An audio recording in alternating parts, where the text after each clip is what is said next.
Salut, je suis ravie de vous retrouver pour ce nouveau vlog. Aujourd'hui, nous sommes samedi. Pour ceux qui ne me connaissent pas, moi c'est Vanessa. Je suis mariée avec Eric depuis bientôt 6 ans et ensemble nous avons 3 enfants dont les 2 derniers n'ont que 15 mois d'écart. Lilou, Alan et Alix. Aujourd'hui, on vous reprend pour une journée un peu particulière puisque nous sommes sur l'île. On est en amoureux, malheureusement, pas pour un rendez-vous amoureux. On aimerait bien, malheureusement, c'est pas le cas. Si vous nous suivez sur Instagram, d'ailleurs si vous ne suivez pas, c'est le moment de vous abonner sur notre site Instagram pour avoir toutes les nouvelles en temps réel. Et pour ceux qui nous suivent, vous savez effectivement qu'Eric a quelques petits problèmes depuis quelques jours, depuis un peu plus de 10 jours maintenant. Il y a eu une grosse douleur au niveau des cervicales qui s'est développée dans tout le bras et qui a provoqué une insensibilité totale au niveau de son pouce. Alors ça peut paraître anodin, mais c'est extrêmement douloureux. Il ne dort plus la nuit, il ne peut plus conduire, puisque c'est vraiment très douloureux en voiture. Voilà pourquoi je joue les chauffeurs aujourd'hui. Donc, on a vu un médecin, il y a eu plusieurs traitements qui n'ont absolument rien fait. Il a passé un scanner qui a également pas rendu grand-chose. Alors nous voilà aujourd'hui à un rendez-vous en urgence avec un neurochirurgien qui va voir ce qu'il peut faire pour lui et surtout le soigner. Donc c'est un neurochirurgien de la clinique du Bois à Lille, un très très bon neurochirurgien, l'un des meilleurs du moins sur ce secteur. Bonne réputation. On va aller voir ce qu'il nous propose et espérer, on croise les doigts pour qu'il trouve une solution parce qu'il est vraiment mal en point. Voilà, donc c'est aujourd'hui.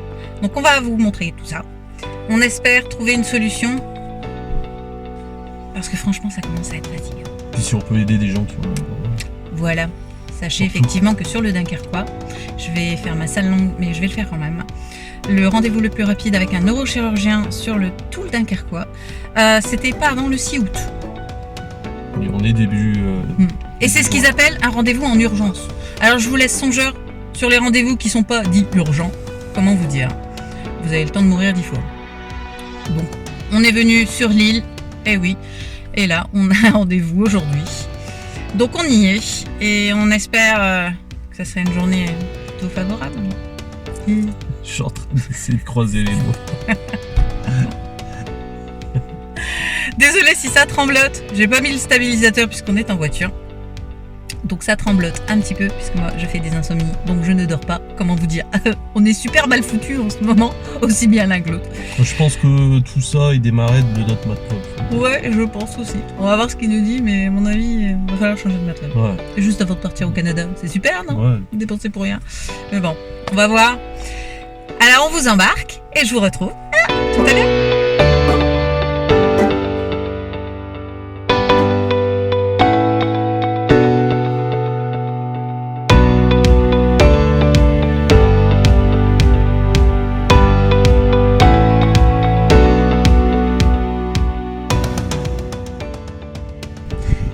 Salut, je vous reprends. Il est presque 14h. Ça a été long, très long. Mais c'était plutôt constructif. Alors apparemment, Eric aurait bien un nerf de coincé entre 2 vertèbres, donc il serait complètement coincé. Résultat des courses, il doit dans un premier temps faire une infiltration afin de le soulager, en espérant que ça soit suffisant. Sans quoi, c'est une opération chirurgicale qu'il devra faire. Donc on saura ça d'ici fin de mois très certainement. Il nous reste à attendre mardi pour pouvoir prendre rendez-vous pour son infiltration, le soulager, en attendant effectivement que ça dégonfle et que ça nous permette d'être mieux. Et si c'est pas suffisant, opération. Franchement, le docteur Zahir, donc à la clinique du Bois de Lille, si vous avez un problème de ce type, n'hésitez pas à le voir. Il est génial. Il est top. Il est humain, il prend son temps, il vous explique toutes les interrogations, il vous prend au sérieux. Et franchement, c'est un excellent médecin. Les résultats du scanner, qui n'avaient visiblement rien donné de concluant, ont été revus par lui. Et finalement, il a trouvé que le scanner avait quelque chose de concluant. Et il a vu de lui-même quelque chose qui n'avait pas été vu. Donc franchement, si vous cherchez un excellent neurochirurgien, je vous conseille à 3000% le docteur Zahir à la clinique du Bois. Il reçoit également le week-end et franchement, ça c'est top. Et il est vraiment génial, mais vraiment extrêmement compétent. Il prend son temps, il vous explique avec des mots simples. Vous savez, pas comme ces médecins où ils vous sortent tout un tas de mots hyper compliqués dont on ne comprend pas les trois quarts. Lui non, il va utiliser des termes que vous pouvez comprendre, des termes simples. Il vous explique en détail ce qu'il est, il vous montre de visu ce qui ne va pas. Franchement, c'est l'une des premières fois où je vois un médecin aussi compétent. Donc on en est très content. On va prendre rendez-vous pour qu'il puisse avoir son infiltration. Ça va le soulager. Et puis, on verra ce que ça donne. On espère qu'il échappe à l'opération. On espère vraiment, même si on n'y croit pas trop. On pense, et je pense que le médecin également pense la même chose, devra passer par la case chirurgie. On va quand même tenter et on espère que ça ira. Voilà. Bon, là, on va aller manger parce qu'on n'a toujours pas mangé et qu'on a faim. Donc, on va chercher quelque part où manger. Et puis, on vous reprend tout à l'heure. À tout à l'heure.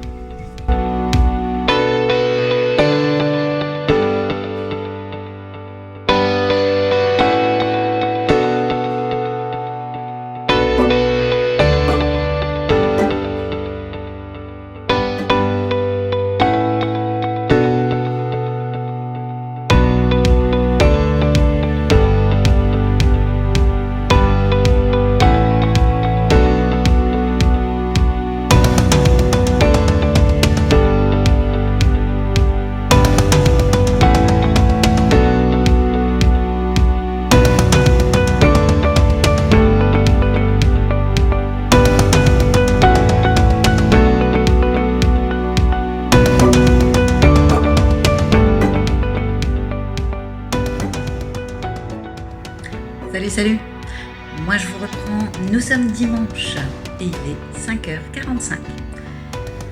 Je vous ai pas repris hier, tout simplement parce qu'on était crevés. Voilà.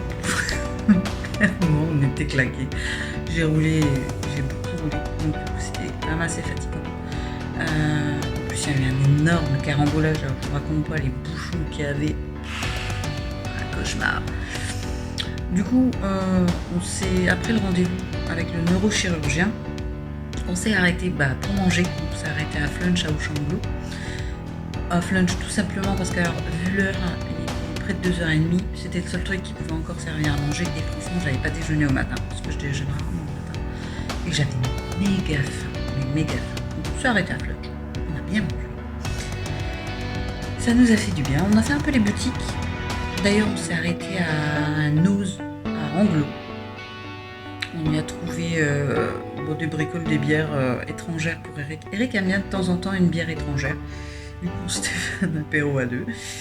Et j'ai trouvé aussi des DVD de manga pour Lilou, qui était ravie. Donc un, je connais bien, GTO, qui est super rigolo, donc elle a vraiment aimé. Et un autre, je ne sais plus le nom, très girly, qui lui plaît beaucoup. Comme elle avait été très sage, on lui avait dit qu'elle méritait quand même un petit cadeau. Donc on lui a fait ce petit cadeau, elle était ravie. Donc ça nous a pas coûté très cher en soi, 1€ le DVD, c'était pas non plus... Mais elle était ravie. Donc ça le découvre de nouveau le manga et elle kiffe bien. Donc c'était plutôt ça. On en a profité, on a fait un peu les boutiques. Eric a fait un peu, en particulier, Micromania. Comment dire. Et on a également fait pas mal de boutiques de chaussures parce qu'on adore les baskets. On cherche des baskets assez rétro, en particulier un modèle de Reebok rétro que je kiffe. Eric voudrait s'acheter des pumps en plus. Donc, je pense pas. On a fait les boutiques. Ou vu bien sûr des soldes parce que pour le moment, c'est pas le moment. En tout cas, on a vu de belles choses. On a fait notre pré-repérage. On attend vivement les soldes, je vous raconte. Ça nous a fait du bien, mais en tout cas, ça nous a bien crevé. Et j'ai pas forcément repris la caméra ensuite. Du coup, pour être honnête, on n'a pas filmé. Alors, je vous reprends ce matin. Comme je vous l'ai dit, il est 5h45. Si vous me suivez, vous savez que j'ai des gros problèmes d'insomnie depuis ces derniers mois. D'ailleurs, je remercie tous ceux qui m'ont donné des conseils, c'était super sympa. Malheureusement pour moi, ça ne marche pas. Je pense qu'on va changer de matelas en espérant que ça règle le problème. Parce que franchement, ça commence à être pénible. Je dors pas plus de 3-4 heures au mieux par nuit. Et franchement, ça commence à être raide. Alors là, moi, plutôt que tourner et réveiller Eric, qui a lui aussi du coup des problèmes de sommeil à cause de son bras, j'ai préféré me lever. Me voilà donc à même pas encore 6 heures du matin, debout. Avec mon sac pour 5 cafés. Oh bah oui, on change pas une équipe qui gagne. Et puis j'attends que les petits se réveillent. Je profite un peu du calme et je vous reprends du coup en caméra. Aujourd'hui, bah normalement ils ont prévu des orages. Alors du coup, ça va pas être chouette. C'est pas trop ce qu'on va faire aujourd'hui. Après il va faire chaud. Normalement ils ont prévu 19 degrés. Enfin hier ils avaient prévu 21 et pour être honnête on est monté à 26. Alors je monte d'accord. Là ils ont prévu de la pluie. On voit que c'est vraiment méga couvert. Après on habite bord de mer. Pour ceux qui sont dans le même cas que nous, vous connaissez. Vous savez qu'ici le temps change très très vite. Il peut faire un orage et une demi-heure après gros soleil. Donc clairement aujourd'hui, je ne sais pas ce qu'on a. On peut rien prévoir. On va rester aux alentours, je pense. Eric travaille d'après-midi. C'est plus en avant. Donc on va voir. Parce que pour être franc, là, sincèrement, le temps, on ne sait pas trop comment il va se dérouler. Du coup, je sais pas ce qu'on va faire. S'il fait beau, on peut peut-être profiter du jardin ou de la terrasse. C'est l'avantage. S'il n'est pas beau, on va devoir trouver des activités en intérieur. En soi, ça peut être une bonne chose. Faire un peu travailler Alan. Oh, ouais, il faut que je vous raconte. Il faut que je vous raconte. On a eu une discussion avec la maîtresse d'Alan, qui est dans sa première année de maternelle, en petite section. Alan est de fin décembre, donc il fait partie des 2018, dont la scolarisation est obligatoire cette année. Mais comme il est toute fin d'année, il a fait une entrée relativement jeune par rapport à ses copains et ses copines. Donc c'est le plus jeune de sa classe. Malgré ça, ça se passe très bien à l'école, mais vraiment très bien. Il travaille très bien, une socialisation, voilà, toujours en contact d'enfants, donc en soi, tout se passe pour le mieux. Là, on a quand même soulevé un petit problème à l'école avec Alan. J'en rigole. J'en rigole parce que franchement c'est cocasse. Comme vous savez, on va partir au Canada. On prépare les enfants au maximum à l'anglais. Or, sachons, moi je parle anglais comme une vache espagnole, donc j'ai dû m'y mettre aussi.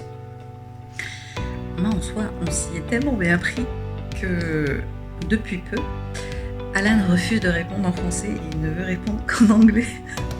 Ce qui est embêtant. Jusque-là, c'était relativement gérable. Parce qu'ils ont attaqué les couleurs. Les couleurs, Alan maîtrise bien les couleurs. Donc il connaît les couleurs, c'est pas un problème. Le problème qui se pose, c'est qu'il ne les dit pas en français et il refuse de les dire en français. Il répond systématiquement et irrémédiablement en anglais. Alors, jusque-là, la maîtresse faisait un peu avec. Donc elle connaît la situation, elle sait qu'on va partir au Canada, donc elle sait que l'anglais est important pour nous. Et en particulier pour Alan, puisque là-bas il sera scolarisé. Le problème, c'est qu'ils ont commencé l'alphabet. Et que, une fois sur deux, Alan répond en anglais également sur l'alphabet. Alors, on n'avait pas trop fait attention, mais on a pris l'habitude de leur faire regarder leurs dessins animés en anglais. Donc, ils regardent beaucoup de dessins animés en anglais. Et effectivement, ils aiment beaucoup une comptine avec des dinosaures. Ne me demandez pas pourquoi Alan et Alix sont fans de dinosaures, tous les deux. Et effectivement, dans cette comptine, il y en a une où ils parlent de l'alphabet. Forcément, comme ils la regardent en anglais, ils entendent l'alphabet en anglais. Et Alan a tendance à répondre en anglais aussi. Donc quand on lui demande les lettres, donc il reconnaît bien les lettres de son prénom, ça c'est pas un problème, il maîtrise. Mais il va répondre en anglais. Et quand il répond en E avec la place de A, c'est un peu emmerdant. Après, ce que sa maîtresse nous a expliqué, on sait qu'il ne se trompe pas parce qu'il le redit derrière en français. Il a tendance à dire les deux. Il va dire d'abord E pour le A, puisque c'est comme ça que ça se prononce en fait. Du coup, il a tendance à le dire. Et après, il répète le A en français. Donc on sait qu'il a bien compris. Mais il n'est pas toujours prédisposé à le dire en français. Et Alan a un caractère bien trempé. Un mélange de moi et Eric, pas forcément du meilleur de nous, si vous voyez ce que je veux dire. Et quand il a décidé qu'il le dirait pas, il le dit pas. Et vous pouvez faire ce que vous voulez, il continue de pas le dire. Alors là, on a pris un rendez-vous mardi après l'école pour voir un peu ce qu'on peut mettre en place. Il y a des choses à travailler, parce que, de par son jeune âge, mais voir comment on peut se débrouiller pour ne pas, entre guillemets, arrêter les efforts d'anglais, ce qui est hors de question, parce que pour lui, c'est vital par la suite, donc il n'en est pas question. Mais voir ce qu'on peut faire pour justement pouvoir introduire un peu plus de français. C'est sympa, trouver des solutions. Alors je m'inquiétais, avec Eric, on s'inquiétait beaucoup sur la future scolarisation d'Alan, parce que il va intégrer quand même un nouveau pays, il va se faire de nouveaux copains. Bon, ça c'est pas trop de problème, mais c'est surtout la langue. Et le problème qui va se poser avec Alan, c'est qu'il est petit. On a rapidement introduit l'anglais dans son quotidien. Et on l'utilise tout le temps. Et il est vrai que compter, l'alphabet, les couleurs, c'est des choses simples et qu'on travaille beaucoup avec lui sur l'anglais. Parce que pour nous, le français était fait à l'école. Je suis pas maîtresse d'école, reprenons-le bien. Je fais pas partie de ces mamans qui vont vouloir impérativement faire cours à la maison.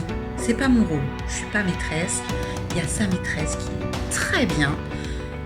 Pour nous, il faisait tout ça en français à l'école. Donc on n'avait pas besoin de le travailler. Donc on le travaillait à la maison, mais uniquement en anglais. Et voilà que je me trouve dans une position délicate parce que du coup, il veut plus rien dire autre que la version anglaise. Sauf qu'il doit aussi travailler le français. Son cursus en France, moi, il est actuellement en France, donc il doit le faire en français. Il a beau les connaître, il ne peut pas les dire. Donc, on se retrouve un peu dans une impasse, parce que là, ça commence à être embêtant, parce que du coup, il va mélanger la prononciation française et anglaise. Alors, on sait qu'il y a une très bonne prononciation en anglais, mieux qu'en français. Mais jusque-là, il faisait bien la part des choses. L'école, c'était français, la maison, c'était en anglais. Voilà, il faisait bien. Là, il va plus faire la part des choses. Il va parler qu'en anglais. Alors, je ne sais pas comment je vais me débrouiller, mais il va falloir qu'on trouve une solution pour intégrer un peu plus le français au quotidien sans laisser l'anglais. Vous voyez ce que je veux dire, le problème? Si vous avez des idées, n'hésitez pas à me le dire, parce que franchement, moi je prends toutes les idées. Cela, je sais plus quoi faire. Je peux pas laisser de côté l'anglais, parce que ça va être son quotidien, et ça se prépare quand même longtemps à l'avance. Mais je peux pas non plus le laisser abandonner le français. Il parle français, mais à l'école, en ce moment, il a décidé qu'il travaillerait en anglais. Et comme il est têtu, c'est un peu embêtant. Alors, sur les couleurs, ça posait pas trop de problème, parce qu'il n'y avait pas de confusion, si vous voulez. Forcément, quand on lui demande jaune et qu'il répond yellow, on sait que c'est jaune. Voilà, elle n'est pas complètement neuneu, sa maîtresse. Le problème, c'est l'anglais. C'est l'alphabet en anglais. Quand il dit E à la place de A, on peut croire que c'est le E français. Mais non, lui, c'est la prononciation E. Du coup, là, il y a confusion avec l'alphabet. Autant que ce soit les chiffres ou les couleurs, ça pose pas trop de problème à sa maîtresse. Parce que là, on sait qu'il répond bien, mais qu'il répond en anglais. L'alphabet, c'est un peu plus en avant. Parce qu'il y a des lettres qui vont...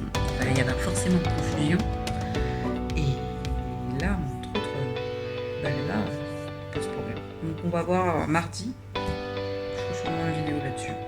Dites-moi un peu, d'ailleurs, si ça vous intéresse, une vidéo sur la manière dont on a introduit l'anglais dans le quotidien des petits, qu'ils puissent acquérir une connaissance en anglais un peu plus importante. Ça peut être intéressant comme vidéo. Enfin, moi, je trouve ça intéressant, mais après, c'est moi. Alors, n'hésitez pas à me dire en anglais si vous voulez qu'on fasse une vidéo justement sur l'intronisation de l'anglais pour les enfants, du moins pour les jeunes âges. Les grands, je pense qu'il y a quoi faire sur internet, mais il est vrai que pour les tout petits, c'est pas forcément évident. Donc si vous voulez qu'on fasse une vidéo là-dessus, n'hésitez pas à me dire. Je me ferai un plaisir de le faire. Parce que c'est un coup. Il est vrai que Alan et Alex attirent assez l'œil, enfin en particulier Alan parce qu'il est talentueux, mais on attire assez facilement l'œil d'adultes quand on entend des tout petits comme ça parler en anglais. Ça peut être surprenant. Alors attention, hein, pour l'instant ils sont pas bilingues, comme je le dis, hein, ils sont pas bilingues. Ils font plutôt un franglais au quotidien. On a introduit les phrases il y a plusieurs mois en arrière. Jusque-là, on introduisait des mots par-ci par-là pour les habituer. Mais on introduit les phrases et maintenant ils commencent à intégrer les phrases. Ils commencent à faire des phrases complètes en anglais. Y compris Alix qui est très mauvaise prononciation. Non, elle est complète à peine 2 ans. Mais ça, du moins la méthode qu'on a installée a été validée par le prof de Lilo, d'ailleurs, dont on en a parlé. Et ça donne de très très bons résultats. Vraiment. Même nous, on a été surpris à la vitesse à laquelle ils ont intégré l'anglais. Du coup, n'hésitez pas à me dire en commentaire ou en message privé, comme vous préférez, si ça vous intéresse, une intronisation en anglais chez les petits. Comme vidéo, ça pourrait être ça. Voilà, donc c'était les nouvelles. Mon cadrage est merdique. Attendez, je règle ça parce que c'est vraiment merdique. Ah, c'est bien. Enfin voilà, c'était le premier problème qu'on a avec Alan en ce moment. C'est que du coup, effectivement, pour l'école, c'est un peu plus compliqué. Mais sinon, il travaille bien. Les résultats sont très bons, on participe très bien à la socialisation. C'est une paix, mais ça, on ne s'y inquiétez pas. Hein. Alan est très sociable, ça, c'est pas le problème. Sinon, le reste du temps, ça se passe vraiment très bien. Même s'il est le plus jeune, il n'y a pas de retard du tout. Donc, il y a eu un petit démarrage tout doux en langage, parce que c'est un flemmard. Hein. Et après, même Lilo a eu un retard de langage. Donc, ça ne m'a pas inquiété plus que ça. Comme vous voyez, même Alix, ça ne m'inquiète pas plus que ça. Je sais que ça, avec l'école, ça se débloque généralement extrêmement vite. Ce qui a été le cas pour elle.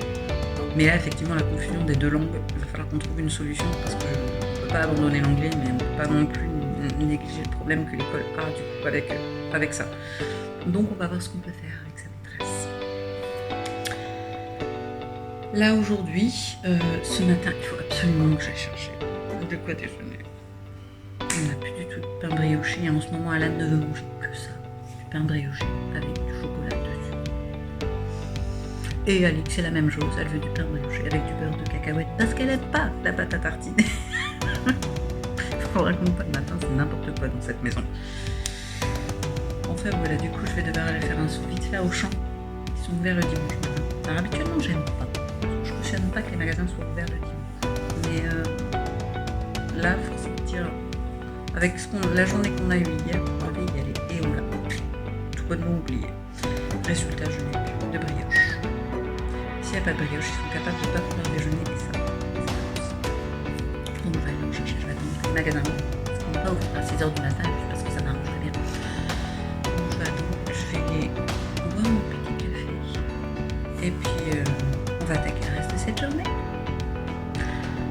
Allez, à tout à l'heure.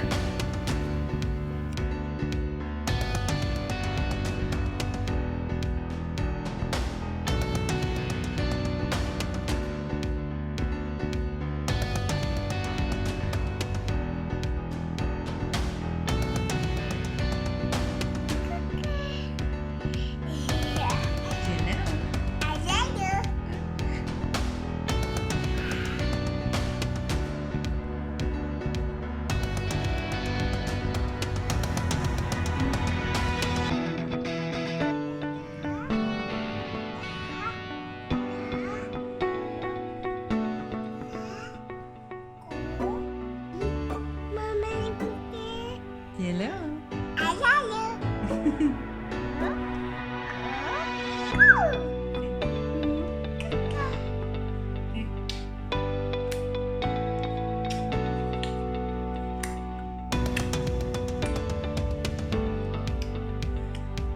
Voilà, c'est tout pour aujourd'hui.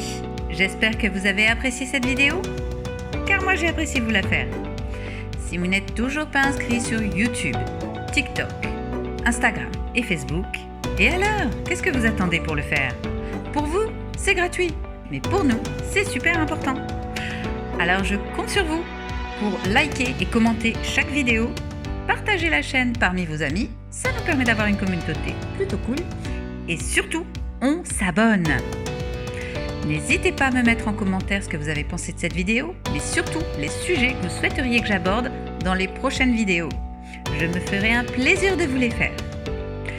Quant à moi, je vous dis à très bientôt dans une prochaine vidéo. Bye! Et attendez, il y a du bonus.